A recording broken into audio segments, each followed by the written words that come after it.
بسم اللہ الرحمن الرحیم۔ السلام علیکم۔ آج کی گفتگو کا عنوان ہے تصور خدا، علم کلام اور فطری استدلال۔ ہم سب لوگ جو خدا کو مانتے ہیں اور اسی کو حقیقی معبود اور خالق سمجھتے ہیں، یہ چاہتے ہیں کہ دنیا بھر میں اس خدا کا تعارف کروایا جائے۔ جو لوگ اس خدا کو نہیں مانتے ان تک اس خدا کی موجودگی کا اس بات اور استدلال پہنچایا جائے۔ اس سب میں مسلمان ہمیشہ سے سرگرم رہے ہیں اور انہوں نے خدا کے وجود اور خدا کی حقانیت اور صداقت پر مختلف استدلالات پیش کی ہیں۔ ہم آج کی گفتگو میں جاننے کی کوشش کریں گے کہ ہمارے ہاں جو بالعموم خدا کے وجود کے حوالے سے مسلم تہذیبی پس منظر میں استدلال پیش کیا جاتا ہے، جو علم کلام کا ہے، وہ کیا ہے، اور اس کے مقابل میں جو فطری استدلال خود خالق کی کتاب پیش کرتی ہے وہ کیا ہے۔ اس پس منظر میں نے ایک تحریر لکھی تھی، میں اسی تحریر کے اقتباسات پڑھ کے اس کی شرح و وضاحت کروں گا۔ میں نے لکھا ہے کہ مسلمانوں کی علمی روایت میں خدا کے وجود کے اس بات اور اس کی صفات کی تفہیم اور توضیح کے حوالے سے دو نمایاں طرز فکر سامنے آتے ہیں۔ یعنی صرف یہ موضوع زیر بحث نہیں ہوتا کہ خدا موجود ہے، بلکہ جب خدا کے وجود کو آپ ثابت کرتے ہیں تو بہت سارے سوالات پیدا ہوتے ہیں اس کی صفات کے حوالے سے، اس کی ذات کے حوالے سے، تو پھر ان کی بھی اسی پس منظر میں وضاحت کی جاتی ہے۔ دو نمایاں طرز فکر سامنے آتے ہیں، ایک وہ جو قرآن کے سادہ فطری اور وجدانی استدلال پر مبنی ہے، سادہ فطری اور وجدانی استدلال، اور دوسرا وہ جو علم کلام کی پیچیدہ تجریدی اور فلسفیانہ تعبیرات سے وابستہ ہے۔ دو نوعیت کے رجحانات سامنے آتے ہیں، وہ جو بہت سادہ ہے اپنے آرگومنٹ میں، اپنی پیشکش میں، اپنی بنا استدلال میں، اور وہ فطری ہے۔ فطری سے کیا مراد ہے یہ آگے مضمون میں زیر بحث بھی آئے گا، لیکن ایک ابتدائی سا تاثر کہ جب وہ پیش کیا جاتا ہے تو ہر انسان کی فطرت اس کو قبول کرتی ہے۔ اس کے مقابل میں جو علم کلام کا استدلال ہے وہ بہت پیچیدہ ہے، اس کے اندر منطقی قضایاں ہیں، اس کے اندر آپ کا کائناتی مشاہدہ ہے، اس کے اندر قیاس و استنباط ہیں، اس کے اندر کچھ تاریخ ہے اور فلسفیانہ تجریدی مباحث ہیں، یعنی اس کے اندر کچھ چیزیں تصور کی جاتی ہیں، تخیل میں چیزیں پیش کی جاتی ہیں اور پھر ان سے نتائج اخذ کیے جاتے ہیں۔ میں نے لکھا یہ دونوں رجحانات اپنی موجودہ علمی صورت میں دو مستقل زاویوں کی حیثیت رکھتے ہیں، لیکن تاریخی اعتبار سے ان کی نوعیت مختلف ہے۔ قرآنی منہج اپنی اصل میں وحی کا اولین اور بنیادی اسلوب ہے، جبکہ کلامی منہج صدیوں کی فکری جدوجہد اور خارجی فلسفیانہ مباحث کے ساتھ تعامل کا نتیجہ ہے۔ یہاں جو تعارض پیدا ہوا ہے وہ محض اصطلاحات کا اختلاف نہیں تھا، بلکہ زاویہ نظر اور طرز استدلال کا اختلاف تھا، اور یہی اختلاف بعد میں انسانی شعور کے باطن میں اتر کے ایمان کے ذوق اور فہم کی نوعیت کو بدل دیتا ہے۔ بتانے کی کوشش کی ہے کہ جو دو رجحانات ہیں یہ ایسا نہیں ہے کہ کوئی لفظی نزاع ہے یا اصطلاحات کا کوئی اختلاف ہے، بلکہ یہ دونوں ایک منفرد زاویہ نظر اور پوری بنا استدلال کا نیا نظام رکھتے ہیں جو آپس میں موافقت نہیں رکھ سکتا، اور جب ایک نظام کو آپ مانتے ہیں تو پھر اس کے کچھ نتائج ہوتے ہیں، دوسرے کو مانتے ہیں تو اس کے کچھ نتائج ہوتے ہیں، اور وہ نتائج سامنے بھی آئے۔ آگے میں نے لکھا ہے کہ پہلا زاویہ نظر فطری استدلال پر مبنی ہے،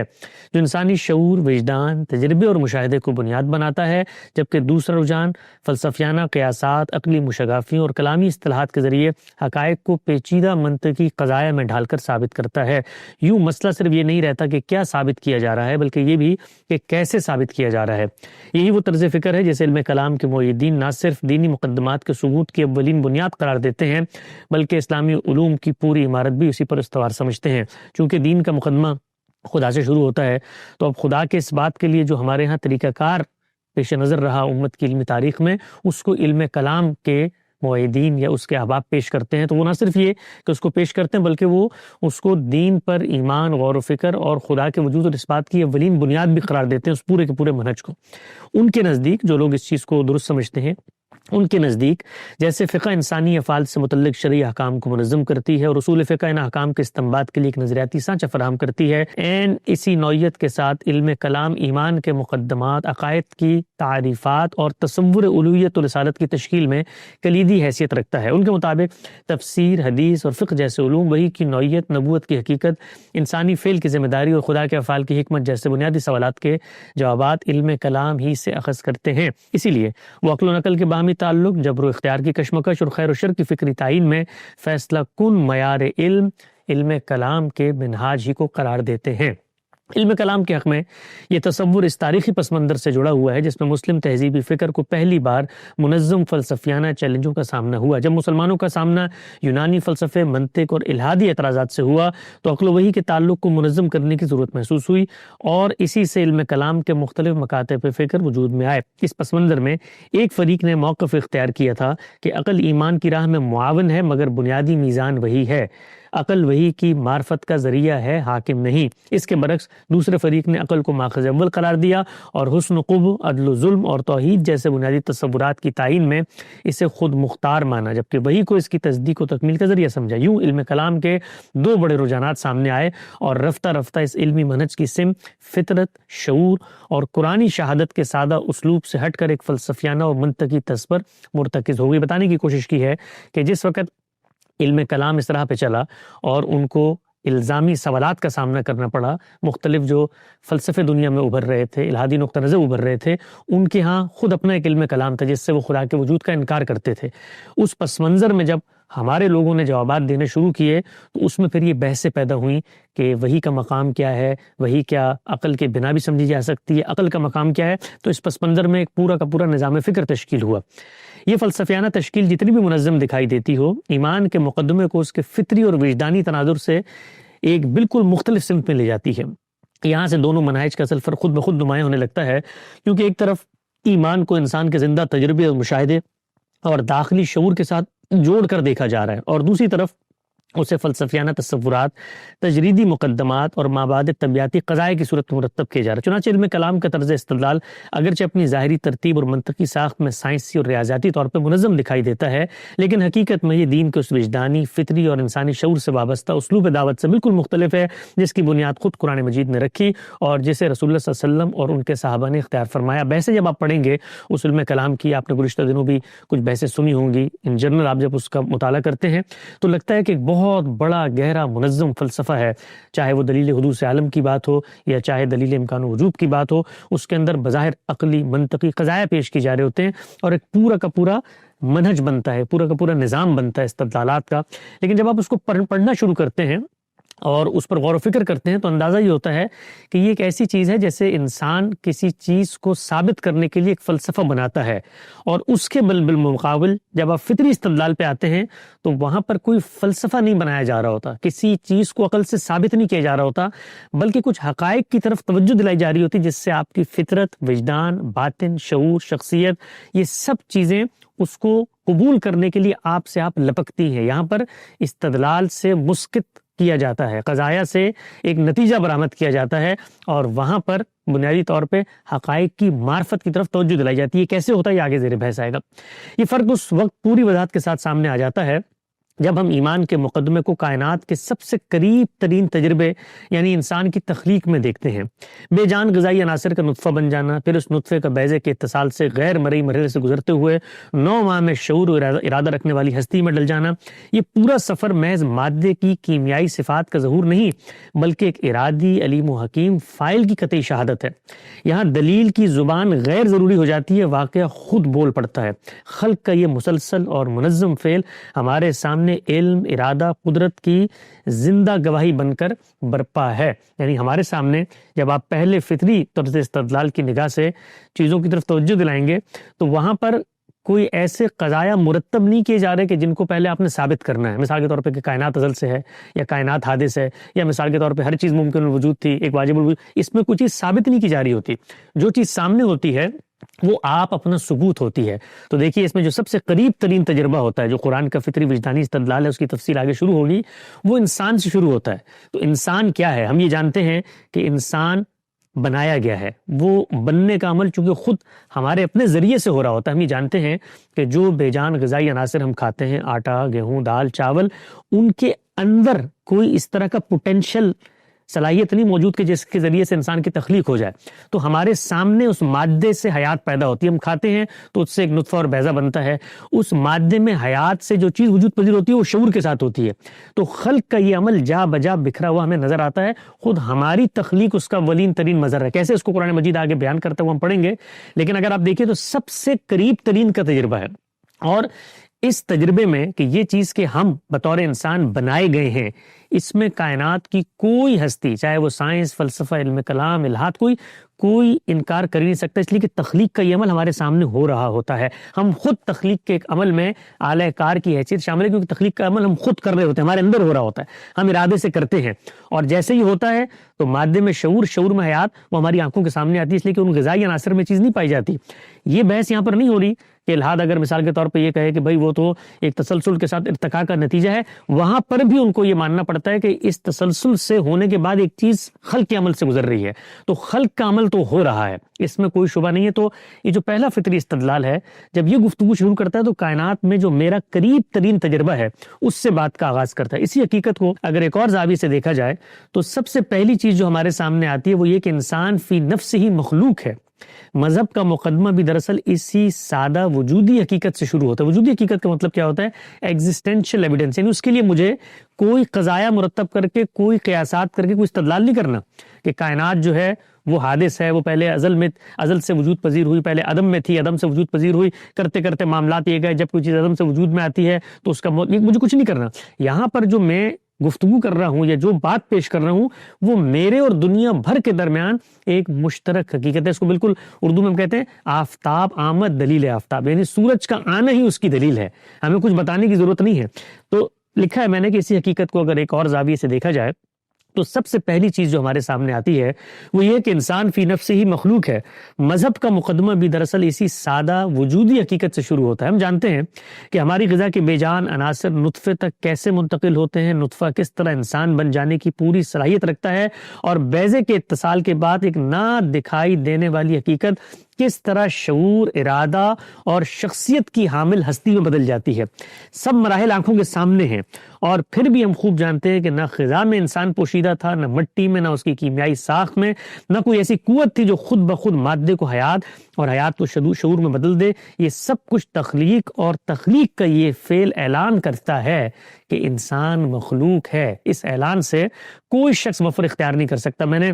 کچھ دنوں جب مضمون لکھا تو ایک صاحب نے اس فقرے کے اوپر کہ انسان مخلوق ہے ایک اعتراض کیا جو علم کلام کے پس منظر میں تھے۔ انہوں نے کہا آپ کو کیسے پتہ چلا انسان مخلوق ہے، یعنی بنا ہے؟ یہ تو ہم مختلف مادے کے مراحل میں تغیر دیکھتے ہیں، یعنی پہلے وہ چاول تھا، چاول سے وہ بیضہ بنا، بیضے سے وہ انسان بن گیا، تو خلق کا عمل کہاں ہوا؟ تو اس پر میں یہ عرض کرتا ہوں کہ جس وقت ہم اپنی زبان کے اندر کسی چیز کو وجود پذیر ہوتا دیکھتے ہیں تو اس کے لیے کیا لفظ اختیار کرتے ہیں؟ وہ تخلیق ہوئی ہے۔ یہاں یہ نہیں کہا جا رہا ہوتا کہ وہ عدم سے تخلیق ہوئی ہے، یہاں یہ کہا جا رہا ہوتا ہے کہ جس چیز سے وہ بنی ہے وہ چیز اپنے اندر یہ صلاحیت نہیں رکھتی تھی کہ وہ آپ سے آپ اس حتمی آخری شکل کا ظہور واضح کر دے۔ یعنی میرے سامنے لکڑی تھی لیکن میں نے کہا یہ میں نے میز بنائی ہے، تو آپ کہا تم نے کہا میز بنائی ہے، تو لکڑی سے صرف شیپ کی چینج ہونے سے میز بن گئی ہے۔ تو ہم وہاں پر بھی یہی کہتے ہیں کہ یہاں پر بھی خلق کا عمل ہوا، میں نے بنائی ہے یہ۔ تو بنانے کا یہ عمل ہے جو انسان کی صورت میں سامنے آتا ہے۔ اس کو دیکھیے خدا تعالیٰ بھی تخلیق ہی کہتے ہیں، کیسے کہتے ہیں آگے وہ زیر بحث آئے گا۔ تو انسان مخلوق ہے، انسان بنایا گیا ہے، وہ اپنے وجود سے اس کی شہادت دے رہا ہے کہ آٹا، گیہوں، دال، چاول، نطفہ، بیضہ اتصال، 9 مہینے مادر رحم میں رہنے کے بعد حیات پیدا ہونا مادے میں، اور حیات میں شعور پیدا ہونا، یہ پوٹینشلی چاول، آٹے، گیہوں کے اندر نہیں تھا۔ یہاں پر ایک عمل ہوا ہے اور غیر محسوس طریقے سے ہوا ہے، اور جس اتھا معنویت کے ساتھ ہوا ہے اس کی آگے تفصیل آئے گی تو ہم سنیں گے کہ یہ چیز جس کو خلق ہونے سے اور خدا تعالیٰ اور فطری استدلال کیسے اس کی طرف متوجہ کرتا ہے، اس کو ہم سمجھنے کی کوشش کریں گے۔ تو میں نے لکھا ہے اور جب انسان خود کو مخلوق کے طور پر جان لیتا ہے تو اس کا اپنا شعور اسے اندر سے مائل کرتا ہے کہ وہ اپنے خالق کو تلاش کرے، یعنی کسی خارجی مقدمے کی کوئی ضرورت نہیں ہوتی، انسان کا داخل اس کو یہ بتا رہا ہوتا ہے کہ تمہارا کوئی خالق ہے۔ یہ تلاش اس وجہ سے نہیں ہے کہ ہر چیز کا خالق ہونا چاہیے، بلکہ اس لیے کہ ہر مخلوق کا خالق ہونا ضروری ہے۔ ادر کے لیے مؤثر اور فعل کے لیے فاعل کی استراری طلب انسان کی فطرت میں رچی بسی ہے، وہ اسے قرار نہیں لینے دیتی جب تک مخلوق سے خالق کا ربط کسی نہ کسی سطح پر واضح نہ ہو جائے۔ اور یہ وہ مرحلہ ہے جہاں ایمان کی اصل ساخت نمایاں ہوتی ہے، وہ ساخت جو فطرت کے وجدان، شعور کی گہرائی اور انسانی تجربے کی سادگی سے بنتی ہے، نہ کہ پیچیدہ فلسفیانہ مقدمات کے کلامی قضایا سے۔ میں نے لکھا ہے لیکن مسلمانوں کی علمی تاریخ کی 3 اور 4 صدی ہجری میں ایک ایسا مرحلہ آیا جب یہی سادگی، یہی براہ راست تجربہ، یہی فطری قربت آہستہ آہستہ پس منظر میں جانے لگی۔ میں نے لکھا کہ بیرونی فلسفیانہ دباؤ بڑھا تو توجہ اس فطری استدلال سے ہٹ کر ایک دفاعی، منطقی اور فلسفیانہ طرز استدلال کی طرف منتقل ہونے لگی۔ اعتراضات کا جواب دینا ضروری تھا، مگر ضرورت اس بات کی تھی کہ جواب اپنے میدان میں دینے کے ساتھ مخاطب کو اس استدلال تک واپس لایا جاتا جس کی بنیاد انسان کے اندر پہلے سے موجود بدیہی حقیقتوں اور فطری شہادتوں پر رکھی گئی ہے۔ یہی وہ مقام ہے جہاں ایمان کی فطری زبان، جسے قرآن نے انسانی شعور کے قریب ترین رکھا ہے، غیر محسوس طریقے سے پس منظر میں سرکتی اور اس کی جگہ فلسفیانہ تعبیرات اور منطقی اسالیب نے لے لی۔ یعنی اس سے کوئی مفر نہیں ہے کہ ہر آدمی جو اعتراض کرے گا، کوئی سائنس سے اٹھے گا، کوئی مثال کے طور پہ فلسفے سے اٹھے گا، کسی کے یہاں قیاسات کی ایک دنیا ہوگی،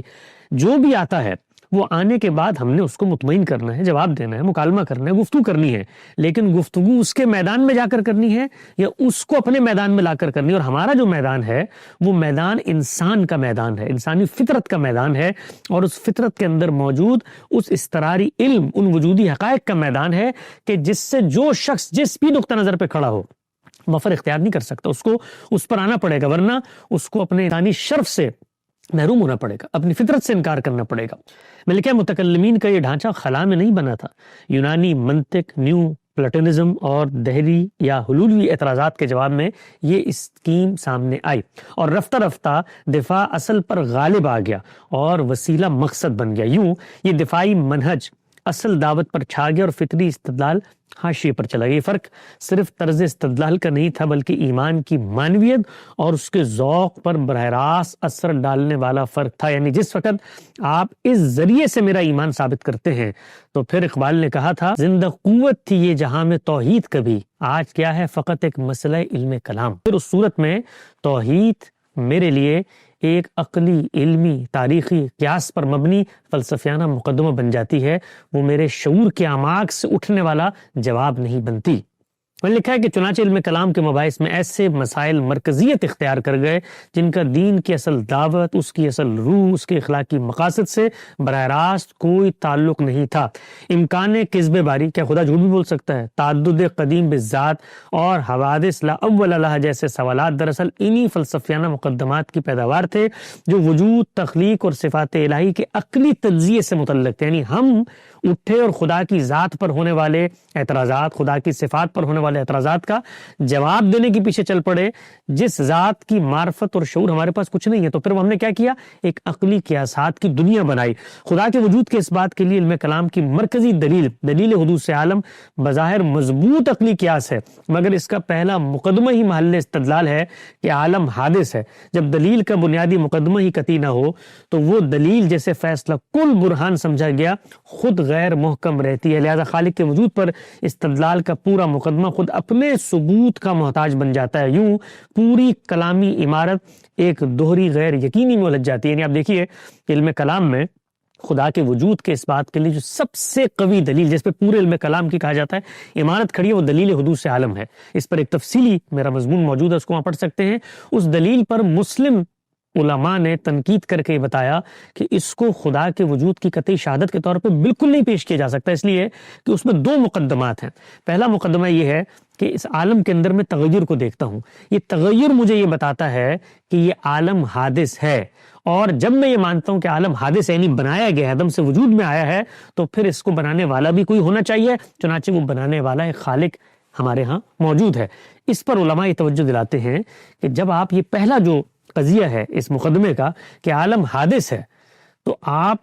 اس وقت عالم کی موجودہ تغیرات کو دیکھ کر یہ فیصلہ کر رہے ہیں، یا آپ عالم کو پہلے دن سے، جس دن سے وہ وجود میں آیا ہے، اس دن سے دیکھ کر اس کے تغیرات کی بنیاد پہ فیصلہ کر رہے ہیں؟ اور اگر جس دن سے یہ آیا ہے اسی بنیاد پہ کر رہے ہیں، ظاہری بات ہے جب آپ عالم کے بارے میں فیصلہ کر رہے ہیں تو یہ بتائیے کہ وہ جس دن آیا تھا اس وقت آپ کو کیسے پتا چلا کہ یہ وجود میں آیا ہے؟ آپ نے اس کا براہ راست مشاہدہ کیا تھا۔ بالکل ایسے ہی ہے کہ جیسے آپ ایک درخت کے اوپر دیکھیں، پھل لٹکے ہوئے ہیں اور بہار کا موسم ہے، تو آپ کہیں کہ یہ درخت پھل دیتا ہے، لیکن آپ نے اس کو صرف بہار کے موسم میں دیکھا ہے۔ اگر آپ نے اس کو خزاں کے موسم میں، اگر آپ نے اس کو کسی اور موسم میں نہیں دیکھا، تو آپ درخت کے بارے میں دعویٰ نہیں کر سکتے کہ درخت ہمیشہ پھل دیتا ہے۔ تو اسی طریقے سے عالم متغیر ہے،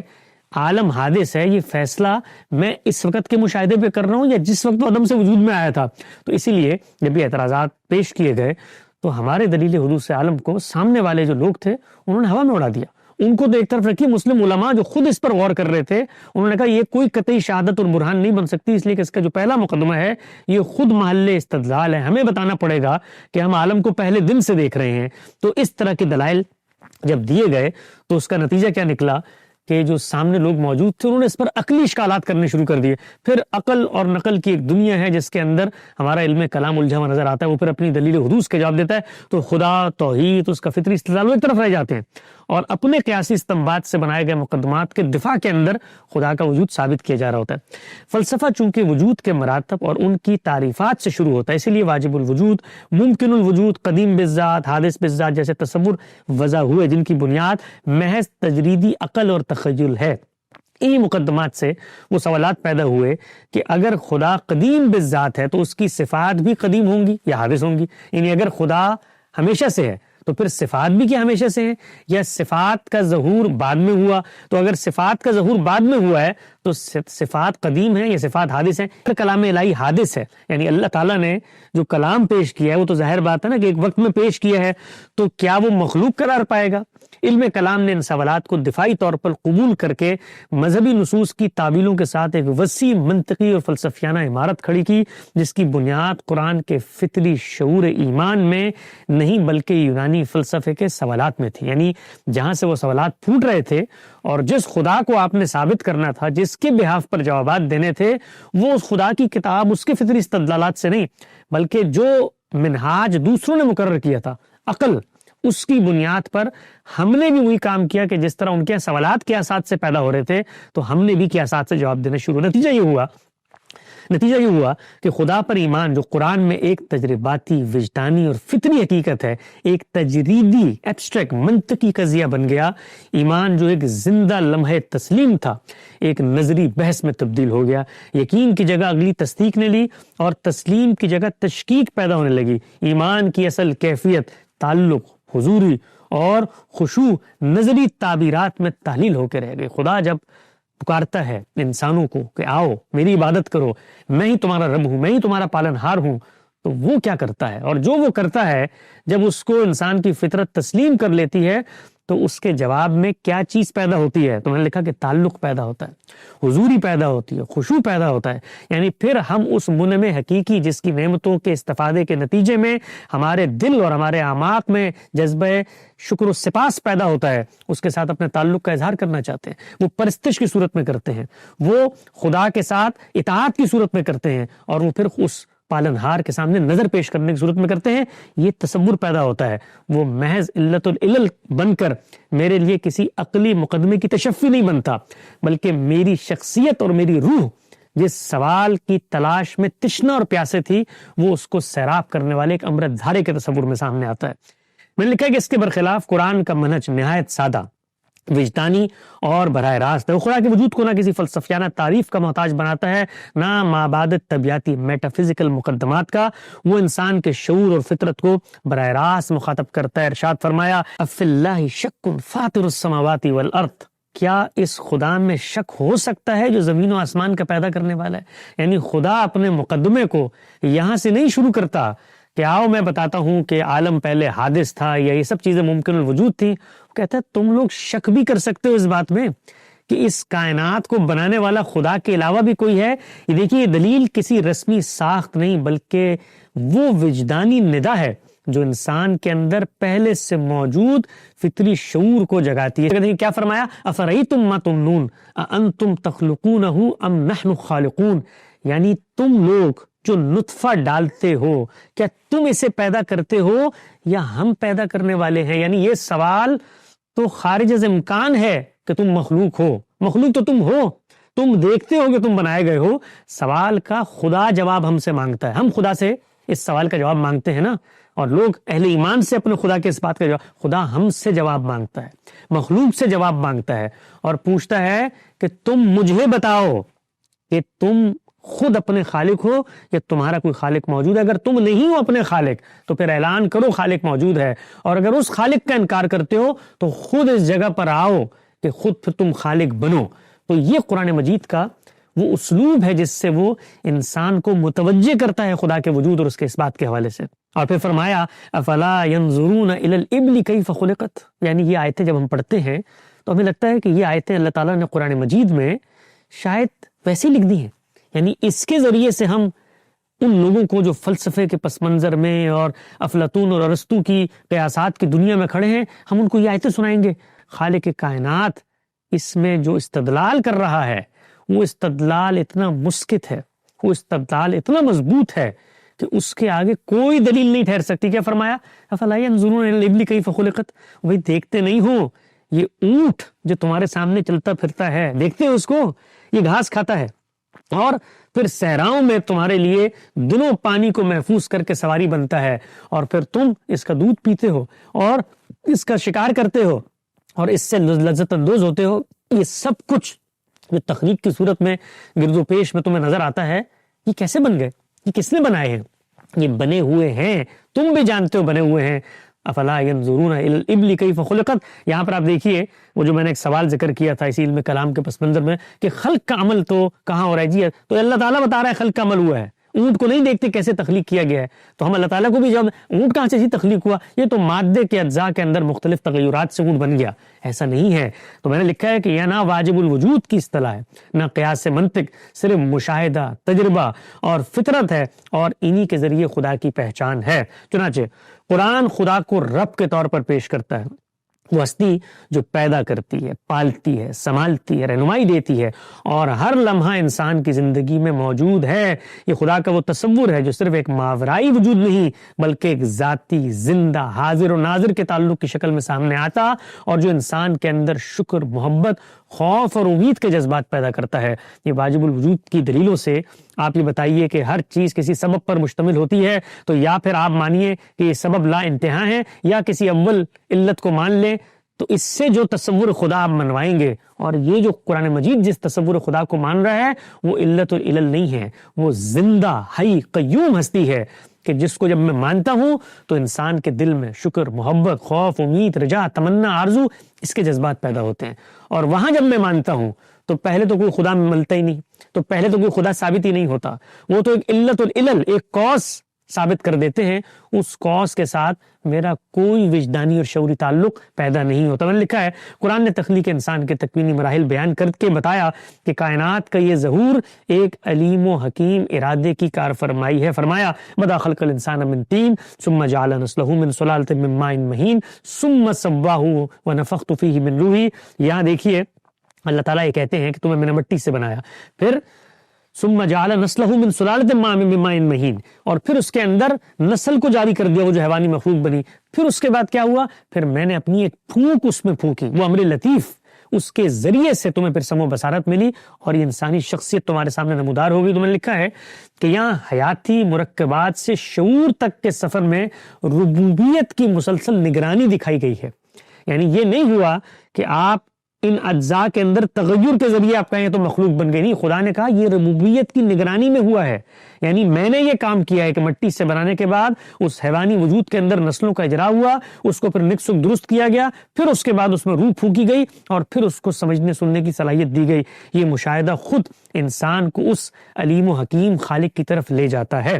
فطری استدلال دراصل اس روشنی کا نام ہے جو انسان اپنے اندر از خود پاتا ہے۔ خیر و شر، عدل و ظلم اور حسن و قبح کی پہچان اسے کسی منطق یا فلسفے سے نہیں ملتی، بلکہ یہ اس کے شعور میں بدیہی سچائیوں کی صورت میں ودیعت ہوتی ہے۔ یہی داخلی شہادت اس کے لیے بنیادی مقدمات بناتی ہے، اور انہی مقدمات میں سے وہ اس حقیقت تک پہنچتا ہے کہ کائنات کا یہ نظم، یہ اخلاقی احساس، یہ شعوری زندگی کسی اندھے مادے کا کھیل نہیں ہے، یہ دنیا رام کی لیلا نہیں ہے، یہ بیرائی کا غلہ نہیں ہے، یہ کھلنڈرے کا کھیل نہیں ہے۔ اس کائنات پر بھی جب میں غور کرتا ہوں تو اس کے اندر جاری یہ نظام، خلق کے بعد تدابیر امور، اس کے اندر بوقلمونی، رنگ رنگی، اس کی اتھا معنویت، یہ کسی تخریب کا نتیجہ نہیں ہے، خالق کائنات اس کے نظام کو سنبھال کے بیٹھا ہوا ہے۔ یہاں دلیل انسان پر باہر سے مسلط نہیں کی جاتی بلکہ اس کا اپنا باطن اسے دلیل فراہم کرتا ہے۔ فطری مقدمات دلیل کو پیچیدہ مقدمات میں تبدیل نہیں کرتا بلکہ اسے ان سچائیوں تک پہنچنے کا سادہ رستہ بتا دیتا ہے جو پہلے ہی انسان کے اندر گواہی دے رہا ہو۔ اسی لیے اس دلیل میں کوئی خارجی بوجھ نہیں بلکہ خود فطرت وجہ تصدیق بن جاتی ہے. یعنی آپ کو اس میں کوئی یہ ثابت نہیں کر رہا کہ کائنات عدم سے وجود میں آئی تھی اور اس کے لیے یہ قیاسات ہیں اور واجب الوجود اور ممکن الوجود کی صورتیں، کچھ بھی نہیں کرنا. اس لیے آپ دیکھیں پیغمبروں کو کیا کہا جاتا ہے کہ یہ مذکر ہیں، اور قرآن کو کیا ذکر، یاد دہانی کروانے والا. کوئی نیا مقدمہ انیشیٹ نہیں کر رہا، سب کچھ ہمارے اندر موجود ہے. اس فطری، وجدانی اور تجربی اسلوب کی یہی قوت ہے جس نے ہر دور میں ایمان کی بنیاد قائم رکھی ہے، اور یہی وہ بنیاد ہے جسے بات کی فلسفیانہ پیچیدگیوں سے الگ کر کے سمجھنے کی ضرورت ہمیشہ محسوس کی گئی ہے. ہمارے معاصر علمی تناظر میں استاد مکرم جناب جاوید احمد غامدی علم کلام کی افادیت پر نقد کرتے ہوئے اسی فطری استدلال کی طرف توجہ دلاتے ہیں اور ایمان کے مقدمے کو دوبارہ فطرت اور وجدانی شعور کے دائرے قائم کرنے کی جدوجہد کرتے ہیں. پکار ہے ان کی. اور اسی طریقے سے امت مسلمہ کے بڑے نابغہ اور عبقری علماء ابن تیمیہ علیہ رحمہ کو آپ دیکھیں، اس کے بعد کرتے کرتے قریب عہد میں شبلی نعمانی علیہ رحمہ کو آپ دیکھیں، یہ سب اسی چیز کی طرف توجہ دلا رہے ہیں کہ خدا اتنا واضح ہے کہ اس کو اپنی منطق میں ڈھال کر مشکل نہ بناؤ. تو میں نے لکھا ہے کہ غامدی صاحب نے بھی یہی کوشش کی علم کلام کے اوپر، جب انہوں نے گفتگو کی خدا کے وجود پر اور اس کے ایمان پر، جب انہوں نے اپنی کتاب میزان میں مضامین لکھے تو یہی بتانے کی کوشش کی. تو اب میں نے ان کے کچھ نقطہ نظر کی وضاحت بھی کی کہ ان کے نزدیک فطری استدلال کی بنیاد یہ ہے کہ انسان خیر و شر،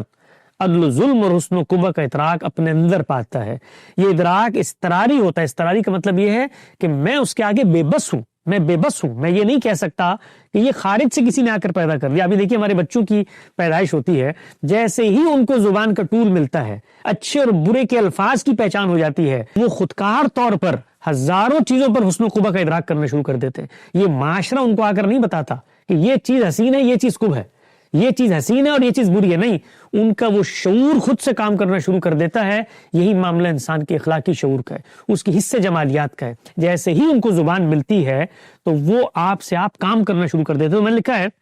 کہ ان کے نزدیک فطری استدلال کی بنیاد یہ ہے کہ انسان خیر و شر، عدل و ظلم اور حسن و قبح کا ادراک اپنے اندر پاتا ہے. یہ ادراک استراری ہوتا ہے اور یہی اقدار اسے اس ہستی کی طرف متوجہ کرتی ہیں جو ان کا سرچشمہ ہو. اسی شعور سے ایمان کی ابتدا ہوتی ہے، کیونکہ وجودی حقائق کی یہ پہچان کسی بیرونی دلیل کی محتاج نہیں رہتی. آفتاب آمد دلیل آفتاب کی طرح انسان اپنے اندر پائی جانے والی اس بدیہی شہادت سے براہ راست خدا کی ضرورت تک پہنچ جاتا ہے. اس کے بعد عقل جہاں تک پہنچ سکتی ہے وہاں تک اپنا کام کر دیتی ہے. یعنی میں مخلوق ہوں، میرا ایک خالق ہونا چاہیے ہے، یہ ایک سوال ہے بس، لیکن ہدایت کی تکمیل کے لیے وہی ناگزیر ہے. غامدی صاحب کے مطابق فطری استدلال ہمیں خدا کے وجود کی ضرورت تک پہنچا دیتا ہے، لیکن خدا کون ہے، اس کی صفات کیا ہیں، اس کی مشیت اور مرضیات کیا ہیں، اور انسان کے ساتھ اس کے تعلق کی نوعیت کیا ہے، یہ وہ حقائق ہیں جو عقل کے دائرے سے باہر رہتے ہیں. اسی لیے قرآن کہتا ہے لا تنفذون الا بالسلطان، یعنی نفس اور مادے سے آگے کی معرفت تک رسائی صرف اس سلطان کے ذریعے ہی ممکن ہے. سلطان یعنی وہ گواہی، وہ برہان جو قرآن کی صورت میں ہمارے سامنے فطری شعور بنیاد فراہم کرتا ہے، وہی اس بنیاد کو آخری منزل تک پہنچا دیتی ہے اور انسان کو ان بحثوں سے محفوظ رکھتی ہے جن کا تعلق عقل کی حدود کی باہر کی دنیا سے ہے. ہم نہیں جانتے خدا کی ذات کے معرفت اور شعور. وہ تو کہتا لیس کمثلہ شیء، ہم نہیں جانتے وہ کائنات کو بنانے سے پہلے کیا کر رہا تھا. ہم نہیں جانتے کہ اس نے اور جتنی کائناتیں بنائی ہیں وہاں اس کے کیا نظام چل رہے ہیں. ہم خدا کے احتساب کی جگہ پر فائز نہیں ہیں کہ ہم خالق کے بارے میں بتائیں. ہم تو خود وجود پذیر ہوئے ہوئے ہیں، بنائے گئے ہیں. تو ہم تو اپنے موجود سے گفتگو کر کے خالق کی اسکیم کو، اس کے پیغمبروں کی خبر و الہام سے سمجھتے ہیں. ہم لوگ اگر خدا کی جانب سے ان سوالات کا جواب دینے کے لیے آ جائیں تو اس کا مطلب یہ ہے کہ ہم حیطہ ادراک میں مخلوق کے علم سے بڑھ کر اب خالق کے علم کی وسعتوں کو دریافت کرنے والے بن گئے. اس کا مطلب یہ ہے کہ ہمارا علم اب مخلوق کا محدود علم نہیں ہے. تو قرآن مجید نے آپ دیکھیے تنبیہ کر کے بتایا وما اوتیتم من العلم الا قلیلا. اور جب رسالت مآب صلی اللہ علیہ وسلم سے پوچھنے کی کوشش کی لوگوں نے کہ آپ خدا کے امور سے پردہ اٹھا دیں کہ روح کیا ہے، تو وہاں پر تنبیہ کر دی کہ بس ایک امر لطیف ہے، اس سے آگے کوئی چیز تمہارے علم میں نہیں آ سکتی. تو میں نے اس کے بعد لکھا ہے کہ یوں فطرت، تجربہ، عقل اور وہی مل کر ایمان کی اس ہم آہنگ ساخت کو وجود دیتے ہیں جو نہ فلسفیانہ تجرید کی محتاج ہے نہ مناظرانہ کلام کی۔ یہ ایمان اپنے مرکز میں سادہ، فطری اور انسانی ہے، وہ ایمان جو انسان کو خالق کے ساتھ زندہ تعلق میں داخل کرتا اور اسی تعلق کو تمام علم و اخلاق اور تہذیب کی بنیاد بنا دیتا۔ ہم جب انسان کی حیثیت سے وہی کے علم کو پا لیتے ہیں اور وہ علم ہمیں کہتا ہے کہ تم نے پاکیزہ بننا ہے تاکہ اللہ تمہیں اپنی جنت کی ابدی شہریت کی حیثیت سے مستحق کر کے اس کا منتخب شہری بنا دے اور وہاں پر تم ہمیشہ رہو، تو میری فطرت اس کی گواہی دیتی ہے، میرے باطن کے اندر موجود جو حصے اخلاقیات ہے وہ اس کی شہادت دیتی ہے کہ خیر و شر کے اندر اس تمیز کا مادہ میرے اندر موجود تھا جس کی طرف مجھے وہی توجہ دلا رہی ہے۔ میں نے لکھا ہے کہ قرآن کا یہی اسلوب اسے تمام مکاتب فکر سے ممتاز کرتا ہے۔ وہ انسان سے فلسفی بننے کا مطالبہ نہیں کرتا بلکہ انسان ہونے کے اس بنیادی شعور تک لوٹنے کی دعوت دیتا ہے جہاں فطرت خود اس کی رہنما دلیل بن جاتی ہے۔ آپ دیکھیے جتنی بحثیں ہوتی ہیں خدا کے وجود اور اس بات کی ہمارے علم کلام کے پس منظر میں، اس میں 90% خود ماننے والے لوگ خدا کو سمجھنے سے قاصر ہوتے ہیں۔ یہ کیا ہے بھائی حدوث عالم، یہ کیا ہے امکان و وجود کی بحثیں، یہ کیا ہے مسبب الاسباب، یہ کیا ہے علت العلل، یہ کیا چیزیں ہیں۔ لیکن جب خدا گفتگو کرتا ہے تو وہ کیا کرتا ہے؟ میں نے لکھا ہے وہ انسان سے فلسفی بننے کا مطالبہ نہیں کرتا بلکہ انسان ہونے کے اس بنیادی شعور تک لوٹنے کی دعوت دیتا ہے جہاں فطرت خود اس کی رہنما اور دلیل بن جاتی ہے۔ وہ عقل کو اس کے مقام پر رکھ کر فطرت کی روشنی میں اس کی رہنمائی کرتا ہے اور دلیل کو تصوراتی پیچیدگیوں کا بوجھ نہیں بننے دیتا بلکہ اسے اس سادہ اور براہ راست حقیقت تک پہنچنے کا وسیلہ بناتا ہے جس کی گواہی انسان کے اپنے اندر روشنی کی طرح پھیلی ہوئی۔ اسی لیے پھر اس کا اثر کیا ہوتا ہے؟ میں نے لکھا اسی لیے اس کا خطاب دہقان اور چرواہے سے لے کر تاجر و معلم تک اور صاحب علم و فکر دانشور سے لے کر فلسفی اور بزرگ تک ہر انسان تک یکساں گہرائی اور قوت کے ساتھ پہنچاتا ہے۔ وہ کسی فنی اصطلاح، منطقی مشگافی یا نظریاتی آفاق تجرید پر تکیہ کیے بغیر اسے براہ راست انسان کے شعور سے ہم کلام کرتا ہے، اور یہی اس کا اعجاز ہے کہ وہ محض ایک فکری متن نہیں بلکہ ذکر للعالمین اور کتاب منیر ہے، وہ نور جو ہر زمانے، ہر معاشرے، ہر انسان کے لیے یکساں طور پر راہ ہدایت کو کھول دیتا ہے اور جس کی صداقت، سادگی اور قدرت بیان کسی انسانی کلام میں سرے سے ممکن ہی نہیں ہے۔ یہ وہ حقیقت ہے